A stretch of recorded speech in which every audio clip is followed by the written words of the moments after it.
Funny গল্প শোনাই, তো যাদের মন খারাপ আছে অবশ্যই মন ভালো হয়ে যাবে, এটা আমি কথা দিতে পারি।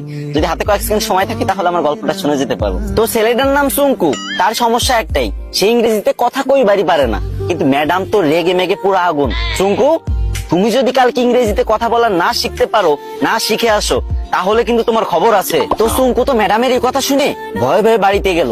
আর পরের দিন সুঙ্কু যখন স্কুলে আসতেছে, তখন অনেকক্ষণ আসার পরে দেখতেছে একটা ছেলে একটা মেয়েরে বলতেছে কলে, হ্যালো ডার্লিং।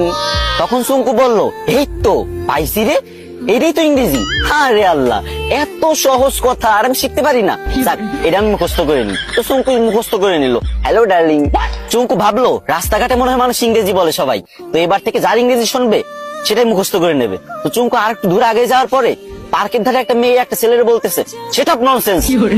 তো চুঙ্কু বলবো, এই তো আর একটা ইংরেজি পাইছি, সেটা ননসেন্স, এটা শিখে নিল। চুঙ্কু তো মহা খুশি।